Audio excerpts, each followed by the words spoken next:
everybody, welcome back to my channel. It has been a minute since I last saw you guys and spoke to you and discussed anything book related. It's been like a year and a half, so I do apologize. I am in a space to be filming again, reading again, and so I thought I would just start filming. The idea was quite daunting, I'm not gonna lie. I was a bit like, oh my god, I've not spoken to a camera in so long, let alone posted on YouTube in so long. I was like kind of like just set on never doing it again, and then I kind of just had an epiphany where I was like, literally life is so short, it does not matter, it's not that deep, just post, just start making content again, and you'll see where it goes, and that's okay. It doesn't have to be this big overwhelming thing, but if you have anxiety, you know that's not really how it works all the time. So yeah, I thought I would sit here, film a video, talk about the 5 kind of standout books of 2025 that I've rated 5 stars and that I've absolutely loved. I guess before we get into that, I will just give you a little bit of maybe a reason why I left. Not that I necessarily have to, but I think it's probably nice to know I didn't just like, you know, drop off the face of the earth and that was it. I got a full-time job because I graduated uni, and I did not obviously recognize how much time you spend at a full-time job. Before, I was only working part-time, so I was like, oh, this is great, I have, you know, quite a bit of free time. And then you get a full-time job, and all of a sudden your free time is limited to your evenings and your weekends, and that's about it.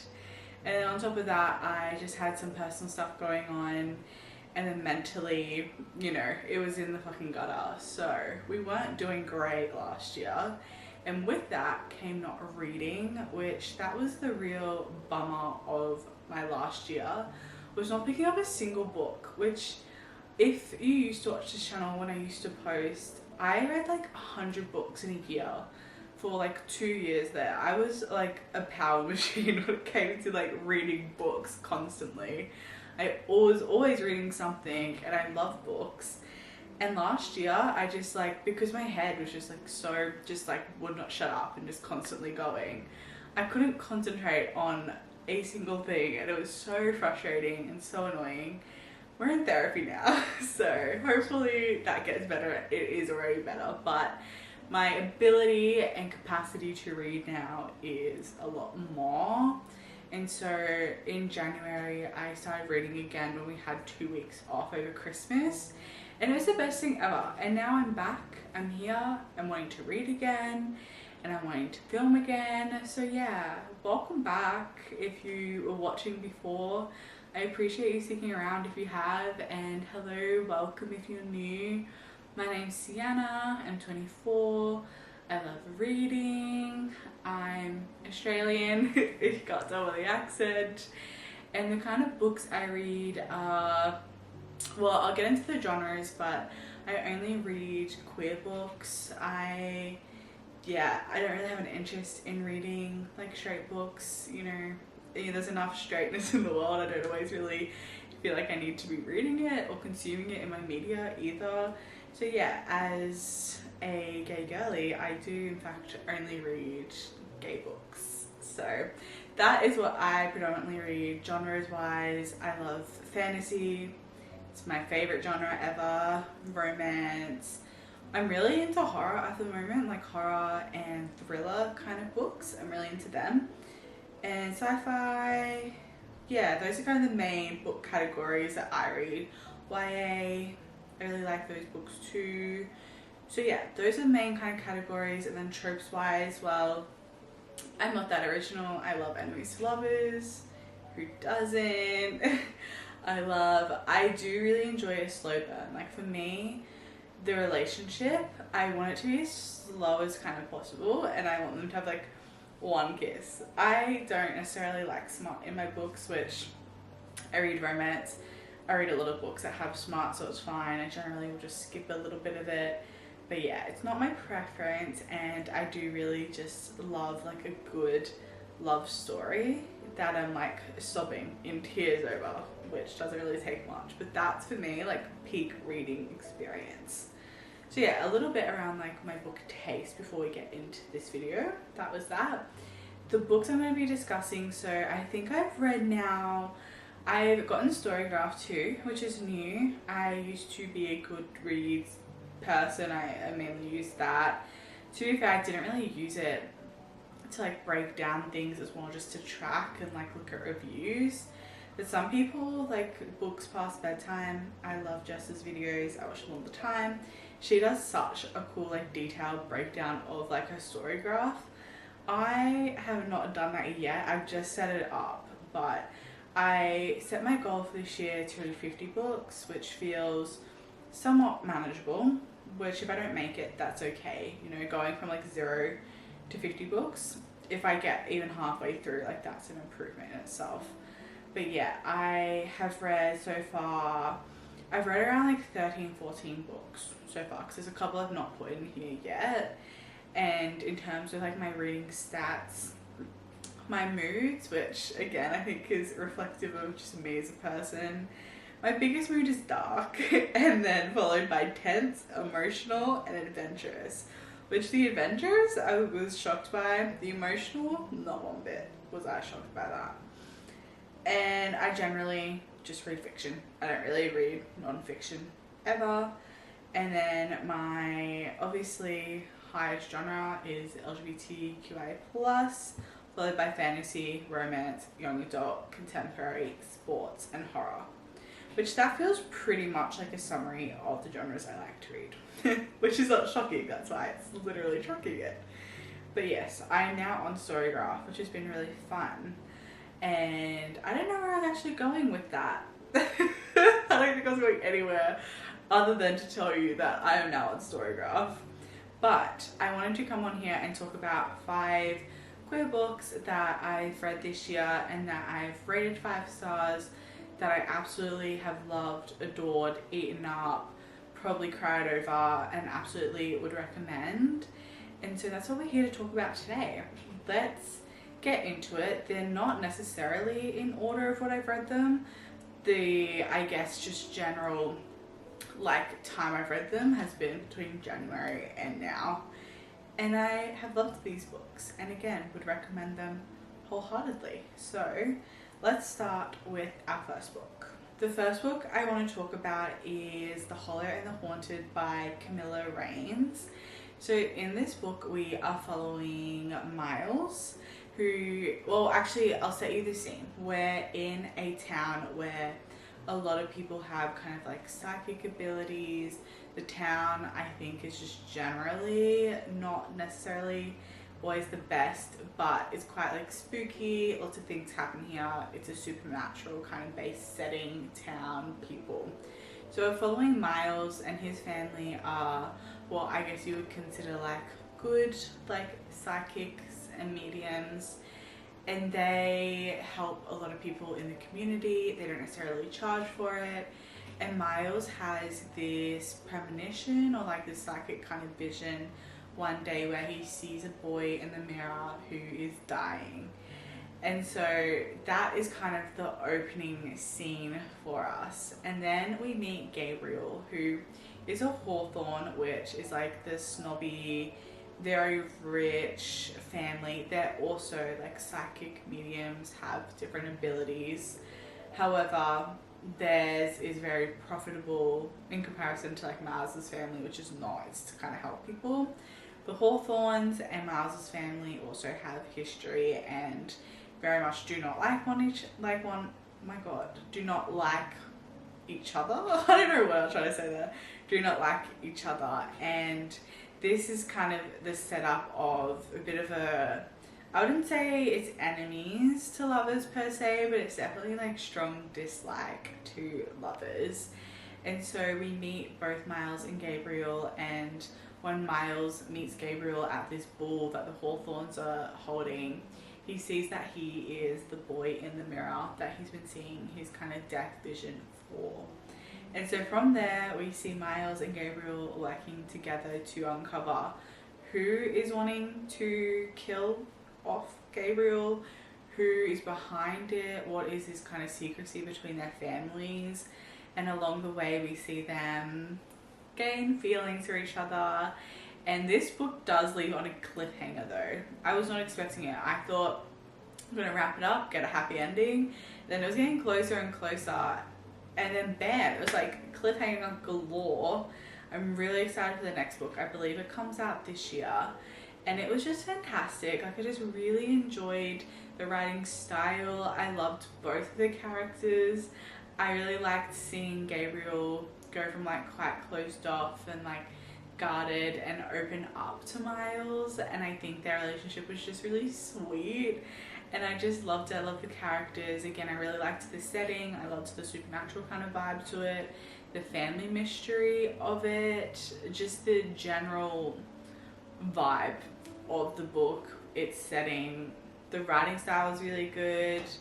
The cover I love. There's just really nothing about it I didn't love besides the cliffhanger, but even that, I'm like, okay, that's great. Then we know the second book is going to be like another adventure. But yeah, it was just a 5 stars for me. Like, I just read it so quickly. I was so invested. I wanted to keep reading it.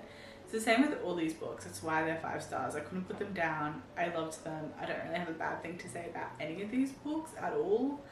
And this one is just one that since I've read it, I've been wanting like that same feeling in a book.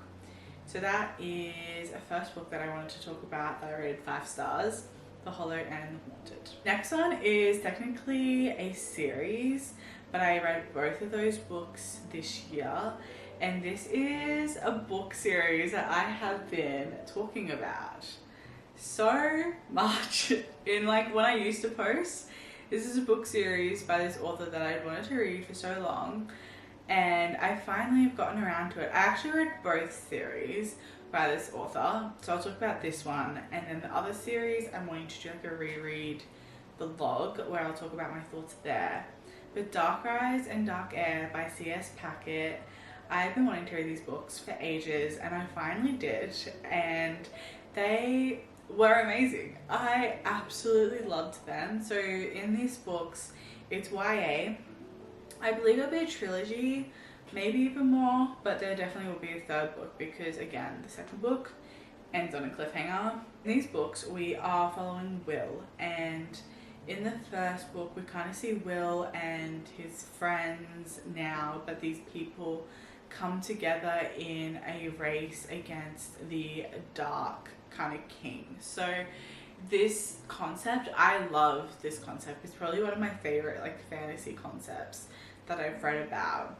But essentially there is the old world, and in the old world the Dark King kind of rose to power, and his powers are like insane. They're really cool. I know I really shouldn't obviously think of what he did with them wasn't cool, but his powers were really cool. And so he rose to like, you know, king of everything, and with that made the world go dark, and there was just a lot of fatalities and killings, and it was just an absolute war. And so in the modern world, we're now following Will in London, and people of current, I'm pretty sure it's set at the 1900s, like 1970s or 80s. Like, I don't even think it's set in like the 2000s or anything, but people of this time don't remember the dark times, like they've got no recollection of it. And Will, he has this sense of power. Actually 1821, it's not even the 19th century that this is set, but basically this is following, so in society there, people don't really know that they exist, but there are stewards who are kind of like, this book explores a lot around kind of good and evil and identity and the kind of concepts around those. And the stewards are good in that they, I guess, are wanting to make sure the Dark King never rises again, and they also have powers. And there's this hall that is hidden from society where they all live and train to become stewards to fight the Dark King. And basically as the plot kind of goes on, the like, oh, one of my favorite kind of like plot twists is in this like book's duology. It's when you make the realization in the book, I was just like, oh my god, like somewhat thought maybe that could come, but then for it to actually happen and to come was just, it was amazing. I loved it. I loved the first book. I loved the second book. Again, I read them both like so quickly. I think C.S. Packett's writing is just so good. I also think her world building is really strong. I loved the concept. I think it's really different than a lot. I've read a lot of fantasy books, and I think the concept is quite different than other fantasy books. And again, in the way that it kind of explores identity and growth and change, and this idea of what is good and what is evil. And I mean, that's not a new concept. I think a lot of people have spoken about that. But that kind of like in between kind of grey, that humans are more complex than just being good or just being bad.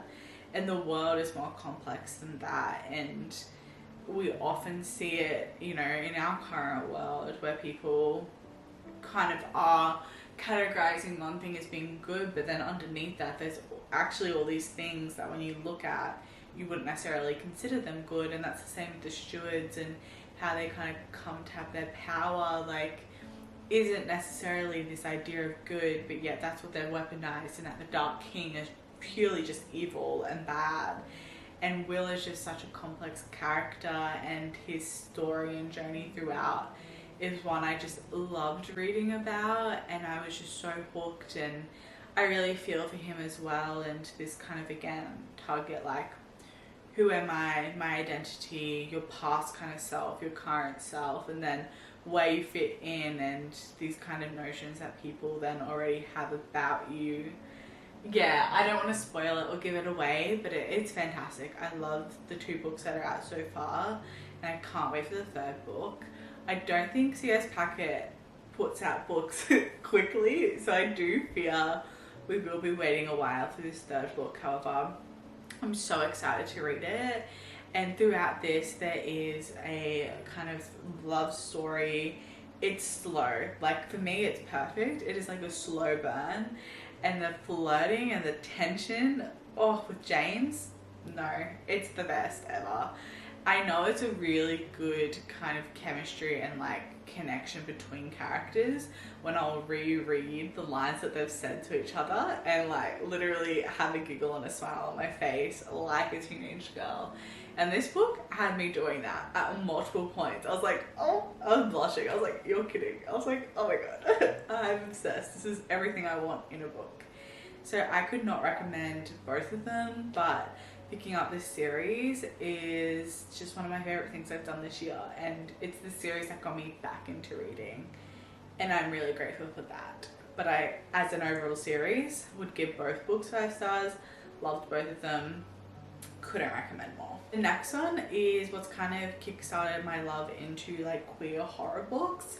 Well, it's kickstarted it back again. So I read Summer Suns by Lee, I think it's Lee Mando, years ago now, like 1 or 2 years ago. No, it's definitely been 2 years since I've read that, and I loved that book. It was such a good queer horror book, and I was so invested in that book, and ever since I've been really wanting to read a book similar to that, and this book is up there and like the same kind of feeling I got. So this is Don't Let the Forest In by C.G. Drews, and this book, when I tell you, like, again, all of these books had me hooked, but this one specifically, I think because the genre is horror, it's meant to keep you captivated. It was all I could think about. Like, I'd be going to work and my mind in this book. This book is so beautifully written, described, everything about it. Like C.G. Drews, their work, I'm not sure around their pronouns, sorry, but their work, I'm obsessed. I will read anything that they put out, and they do have a book coming out in October that it's top of my list of books that I'm wanting to read this year. So in this book, we're set in a boarding school, which is a very specific taste that I have, but I love anything that is set in a boarding school. I'm sold. You could say less and I will be there. I don't really know why. I guess maybe it's obviously romanticized in my head around like boarding schools and what it would be like. Obviously if you went to one, maybe it's not like that at all, But for me, like the idea of boarding school is just like mysterious and cool and fun and such like a unique experience. And I will read and watch anything that has to do with people going to a boarding school. So this book is set in a boarding school. This book describes grief and loss and love, and again queering your identity and who you are and what that looks like in your life so well. And the writing, perfect. I love her writing style. Like that writing style just gets me.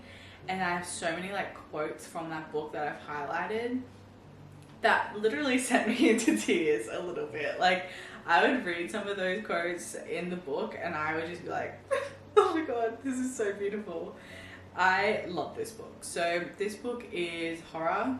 It involves two best friends who have created these stories and these drawings together around these monsters that actually end up coming to life, and they're having to fight to keep them from attacking the school, and in the process is driving them both a little bit crazy, as it probably would.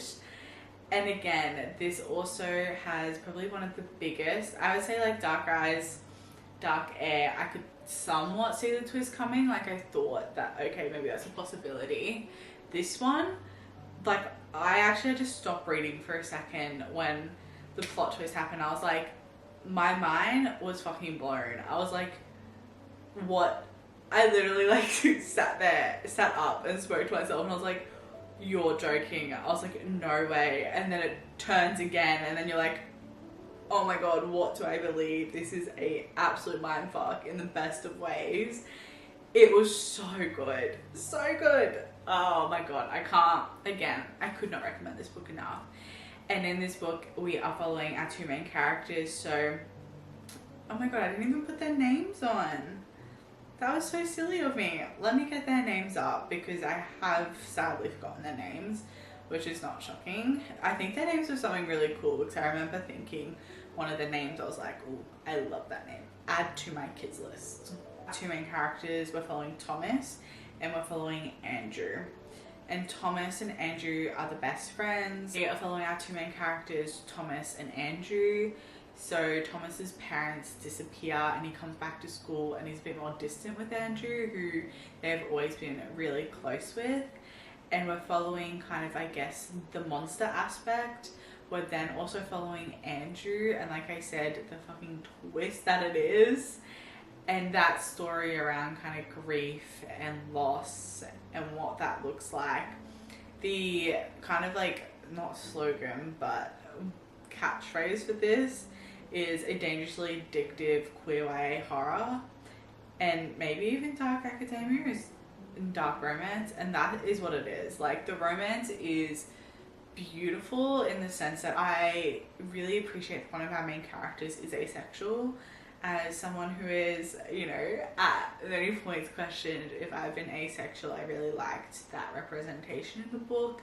And I thought it was quite well done as well and explained, and in the relationship what it looked like for them.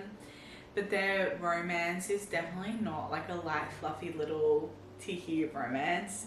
It's intense, it's codependent at best, but in such a good way and in a way that I just wanted them to be together so badly, and I absolutely loved it. I loved this book. With, if you cannot tell by me rambling on about it and the passion, I loved this book. I think about it frequently, and come October time I will be doing a reread of it. When it's October, I do plan to make a video around, like, you know, horror, like queer horror books that I really recommend, and this one, top of that list. So Don't Let the Forest In. Also, the artwork for this is beautiful. And like I said, the author does have another book coming out soon. Well, it's in October, so kind of soon. Not really, but somewhat close. And I'm really excited to pick that book up, and I will be reading it.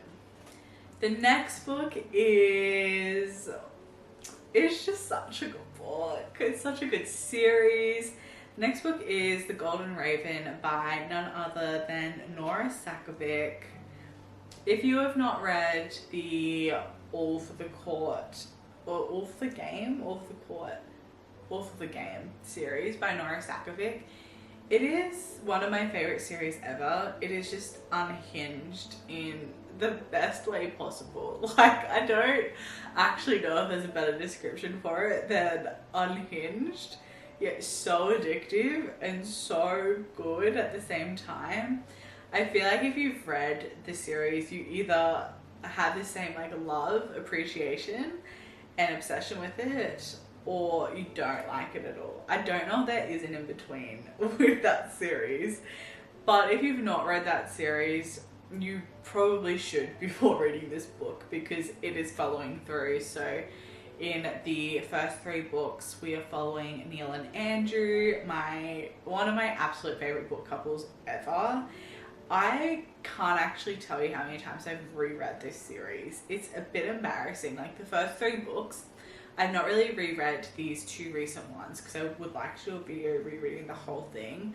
But the first 3 books, I've reread an embarrassing amount of times. Like, I would say maybe going on 10 times each. Like, I love this series. Again, it's so unhinged. It's so out of the realm of like possibility that it's just the best thing ever.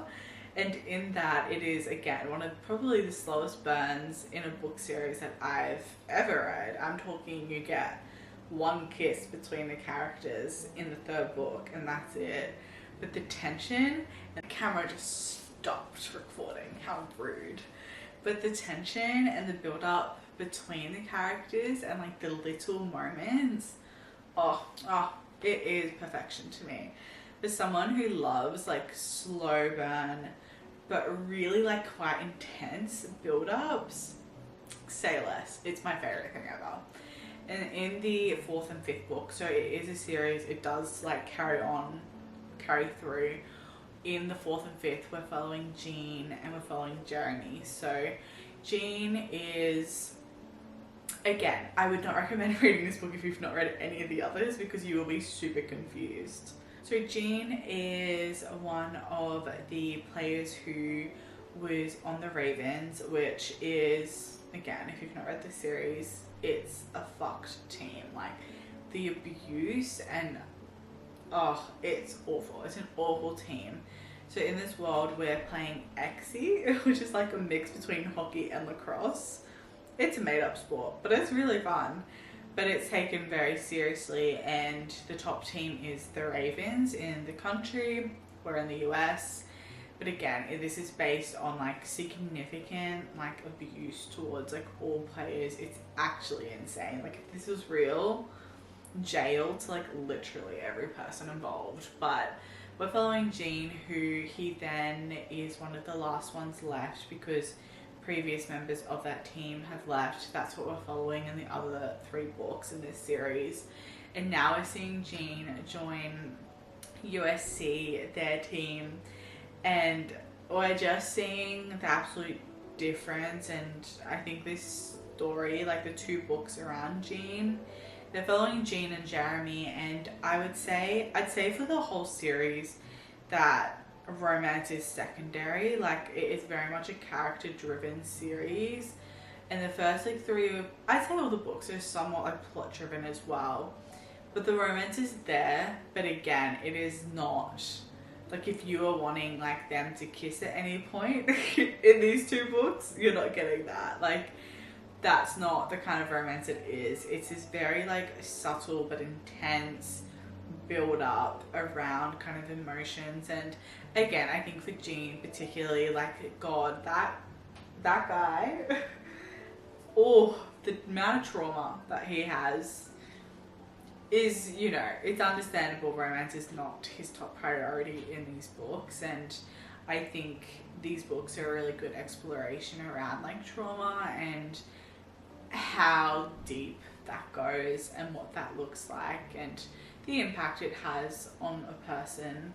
Even though this is obviously fictional in a lot of ways, I think those aspects are not.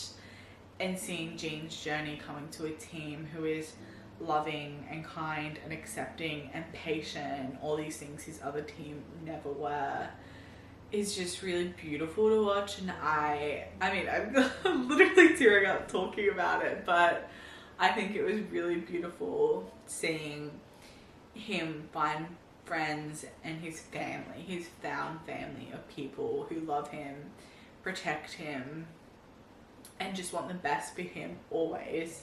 And him just experiencing like normal life of what that looks like, and what sport can look like when you're not being abused horrifically. And I think it's just really well done. These two books have been around, Jean and Jeremy, and Jeremy is the captain of the USC Trojans, and he's just this absolute ray of sunshine and just treats Jean so well and is so patient with him and is so beautiful with him. And like, again, I'm literally tearing up talking about it, but it was just beautiful to see, and if you can't tell, had me in tears throughout it multiple times. I absolutely loved both of the books following Jean and Jeremy, but this second one in particular was my favorite book, and I love this series.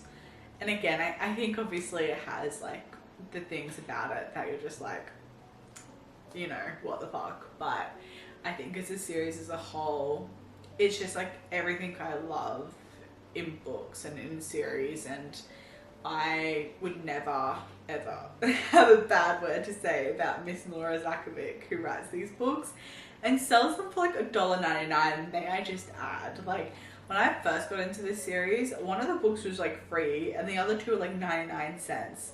Even these books, after how popular they've gotten, are still like $1.99. She's just the best, and I love her work, and I will read anything that she puts out. I just will. Sue me. You know what I mean? Like, I don't care. I don't care if you don't like it. I will forever love and read these characters and these books, and I really hope Jean and Jeremy get another book, so that there's 6 books. I would just read endless books about the characters in this world, to be honest, but I hope they get another one soon. And the last book that I'm going to discuss, I have recently finished actually like the other day, and this is Oleander by Scarlett Drake. And Scarlett Drake is a new author to me. She writes like queer books mainly, and her writing is beautiful. I really enjoyed, I read Limerence by her and then Oleander, and I really enjoyed her writing style. Like, for me, it just clicks, it flows, it's beautiful. Again, it's the writing style that has me highlighting, that has me crying, and I loved it. So Oleander is a Great Expectations by Charles Dickens reimagining, which I've not read that book, so I don't really have a reference point for you around what is taken from it. But this book is beautiful, and again is another exploration around love and trauma and life and relationships. In this book, we are following Jude and Caspian. Jude, his parents both pass away, and he goes to live with his sister and her partner Luke. And Luke gets this job as a grounds kind of person at the Devoe, I think I'm really butchering that, but the Devoe kind of massive mansion property in England on the island of Jersey. And here we have Jude, we see both of them, but we see them when they're 15, and we see them meeting, and Jude and Caspian do not get along at first at all, and then they kind of form a friendship. And then we see their relationship over quite a period of time. It's broken into 3 parts. We see them when they're 15, teenagers. We then see Jude. This is only one point of view, which I do wish we had Caspian's point of view as well, but I really liked the way this was told, because you would be in it, living it with Jude, but then you would get like this sentence around like what in the future his thoughts were around it. So I think it really worked for that, and that's why we maybe didn't get Caspian's point of view until the epilogue. But that's maybe my only thing about it, is that I would have liked this future point of view. But we then see Jude at uni. We see them kind of meet again there, and then we see them 8 years later, and they're reunited by Gideon, who is another kind of main character in this, who took Caspian in because he's his nephew, and Caspian, his mother, I guess trigger warning, passed away by suicide. And we see the impact that that has had on Caspian, kind of believing that he's not loved and that his mum didn't want him before, and then taking her own life kind of just, you know, instilled that negative kind of belief he had about himself. And again, I think it really shows a lot around trauma, but also how different, like, you can go through similar things, but the people in your life make such a difference in how you are shaped as a person. And I think, oh my god, I choked up again. I think it did a really beautiful job at exploring that, and especially talking around, again, trigger warning, DV and grooming, and just the shitty people that live in this world and that take advantage of people. And it did such a good job at showing the impact that that can have on someone, and that, again, like, people in our lives who are safe, people that love and support us and are kind and patient, they make such a difference when there are other people in the world who are just so the opposite of that. And this book was a big one. I think it was 599 pages, and again, I devoured it. Like, I read it so quickly. I thought it was beautifully written. I loved the characters. I loved the overall book. I think the pacing was really well for such like a big book. Like, it was really well done. I really wouldn't have cut anything out, maybe a couple of lines, but that's it. Like, I had no complaints around that at all. And again, it's just another book that is a love story that has a lot of yearning and tension and is kind of like quite hard won. But that's kind of what's beautiful about it, and that life isn't always so simple, and that, you know, a big belief for them and a big belief that I have as well is that if you're meant to be with someone, you will be. And I think this book does that really beautifully with that kind of timeline and seeing them at different points in their life. So yeah, that's Oleander by Scarlett Drake. I would highly recommend it as well. It's beautiful. I loved it and could not recommend it more. So those are the 5 books that I've read so far in 2025 that I've rated 5 stars, that I've loved, and that I'd recommend. And if you have any that you have also rated 5 stars, or that you'd recommend, or that you've loved, please comment, talk about them. I'd love to hear. I'd love some recommendations. There are a number of books and kind of video ideas I have since I have been gone for so long. Some that I really want to do. The next series I'd love to read is Gideon the Ninth, that series. I'd love to read that. I'd love to get more into queer, like, horror books and thriller, kind of like murder mystery books.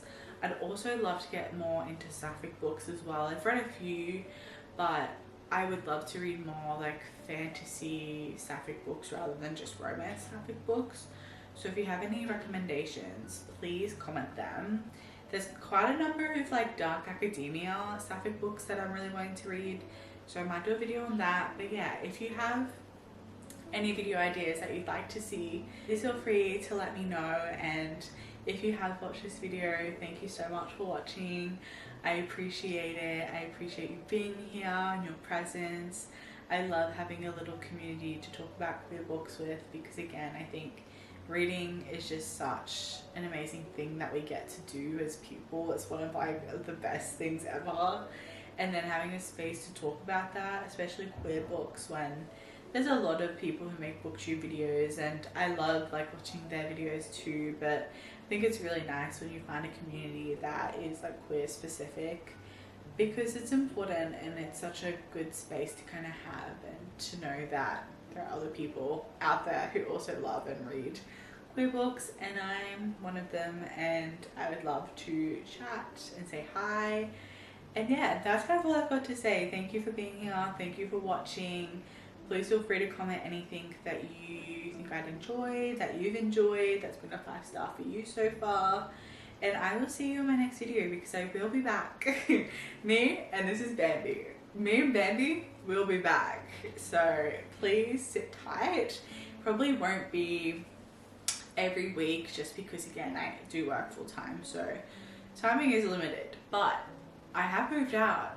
When I was recording like last time, I was still living with my parents, and so it was sometimes a bit harder to film because I had to obviously consider other people. But now I live by myself, so I can film whenever I want, and I will be trying to make use of that. So yeah, I'll see you guys soon, and again, thank you for being here, and I hope you have a good day, a good night, whenever it is you watch this, and I'll see you then. Bye.